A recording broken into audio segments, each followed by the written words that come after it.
Épp 100 éve az Est-újság mozgófilmes melléklettel kezdte gyarapítani profilját.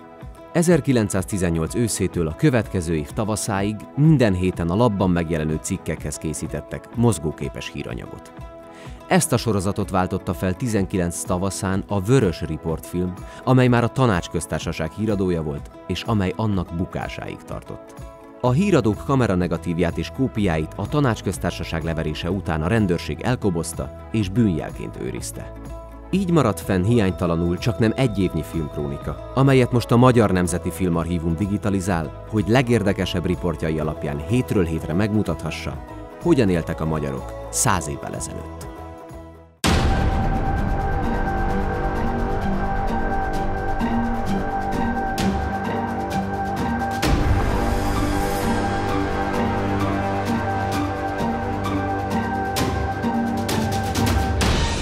...1919. április 16-án a román hadsereg megszegve a fegyverszüneti egyezményt támadást intézett a Vörös Hadsereg csapatai ellen az erdélyi határon.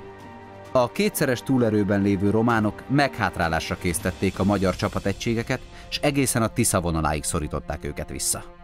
Ez országszerte minden addiginál nagyobb toborzási hullámot indított el, aminek eredményeképpen a Vörös Hadsereg létszáma május közepére megkétszereződött. A laktanyák egymás után ontották magukból a menetkész egységeket, hogy erősítésként a frontra küldjék őket.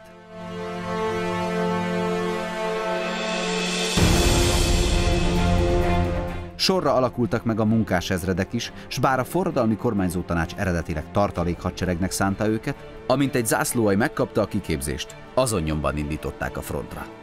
A családtagok ugyan kikísérhették a katonákat a pályaudvarra, arról azonban szigorú parancs rendelkezett, hogy női hozzátartozók nem kísérhetik el a csapatot a hadműveleti területen lévő állomáshelyekre. Aki a parancsot megszegte, rögtön ítélő törvényszék elé került.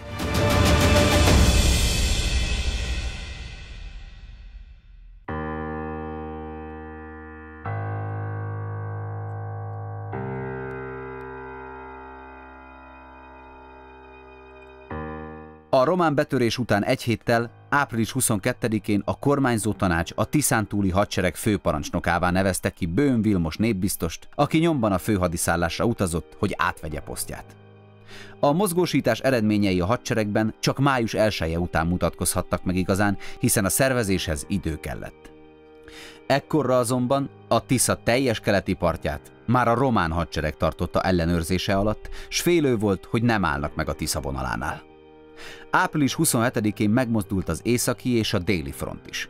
A cseh csapatok is átlépték a demarkációs vonalat, május 2-án elfoglalták Miskolcot, és Salgótarján felé folytatták az előrenyomulásukat. Május 2-a után számos munkászászlóalj, mintegy 15 000 katona csatlakozott a fronton harcolókhoz, így velük már megindítható volt egy kellően előkészített ellentámadás, mely végre meghozta az első sikereket.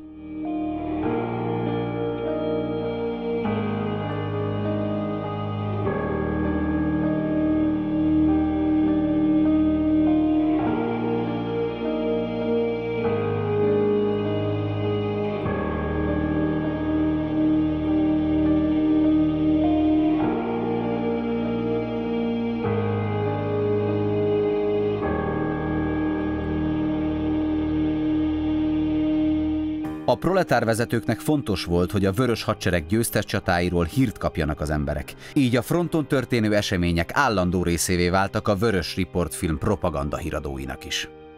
Turcsányi Olivér operatőrt egyenesen Böhm hadseregfőparancsnok mellé osztották be, hogy közvetlenül a frontvonalon dokumentálja a fontosabb csapatmozgásokat. Ezek a felvételek azonban stratégiai okok miatt nem sok konkrétummal szolgálhattak a nézőknek. Tilalom volt ugyanis érvényben a csapattestek állomáshelyeinek megnevezését illetően.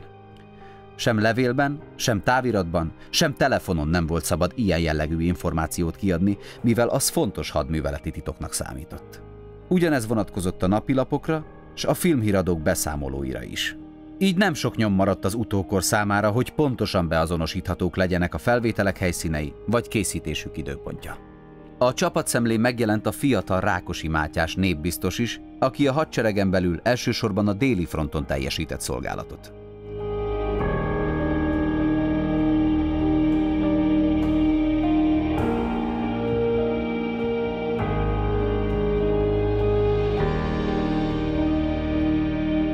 A forradalmi kormányzótanács a hadsereg vezetése, irányítása és ellenőrzésének egyesítése céljából május 6-án elrendelte, hogy az összes fronton álló csapatot egységes központi vezetés alá helyezi.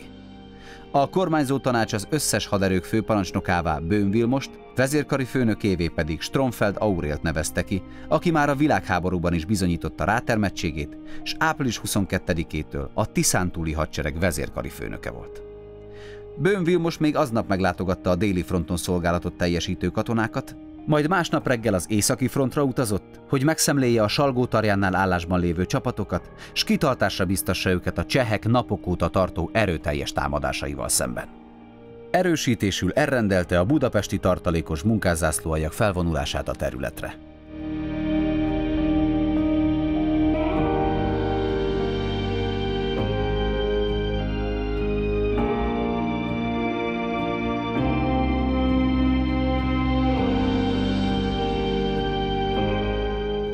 A román betörést követően a munkásezredek közül a csepeli 22. Vörös Ezred katonái indultak elsőként a frontra harcolni, még április 19-én.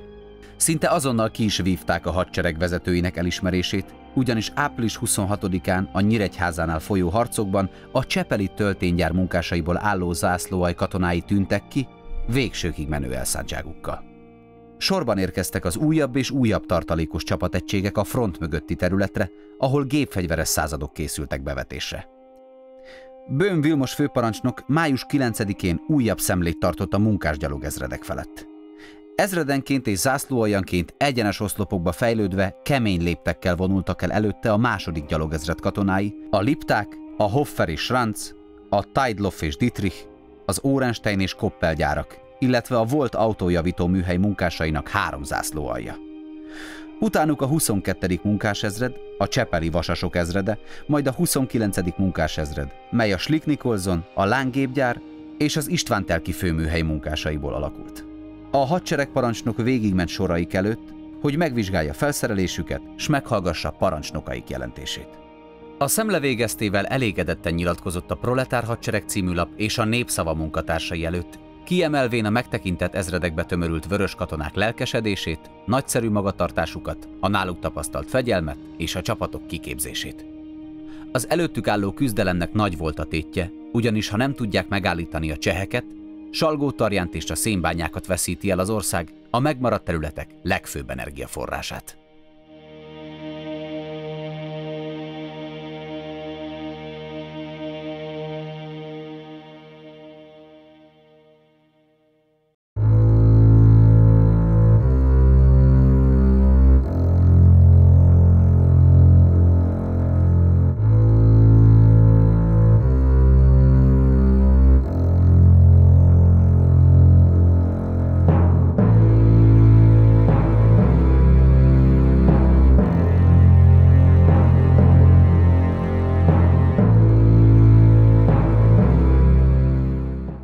A Vörös Hadsereg csapatai május 11-én terv szerint megindították a támadást a csehek ellen. A 8 napja cseh megszállás alatt álló észak-magyarországi város Fülek felszabadítása és az ellenséges csapatok visszaszorítása volt az elsődleges cél.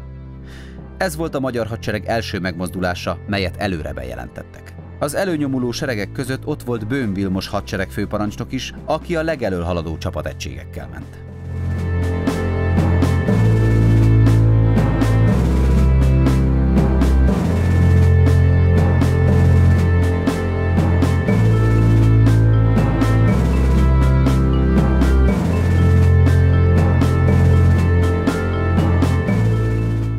A gyalogság egésznapos előretörésének és a még éjszaka is tartó gépfegyveres és ágyúharc következtében a cseh seregek sorai végül felbomlottak, majd 12-én hajnalban elhagyták állásaikat, s megkezdték a visszavonulást Fülek, illetve azontúl Losonc irányában. A Vörös Hadsereg csapatai a támadás frontszakaszain mindenütt nyomon követték a menekülő ellenség katonáit, és bevárva a jobb és bal szárnyegységeit egészen Fülek püspökiig nyomultak előre. A magyar járőrök végül reggel 6 órakor vonultak be Fülekre, ahol a fehér zászlókat letépték, és helyükre vörös lobogót tűztek ki.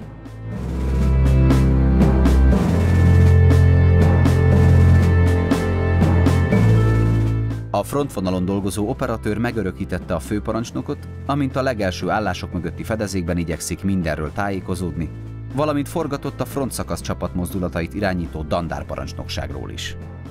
Böhm Vilmos hétfőn délelőtt 10 órakor a következő tömör, de sokat mondó táviratot küldte Kun Bélának. Fülekpüspökiből érkezem, csapataink Fülekre bevonultak.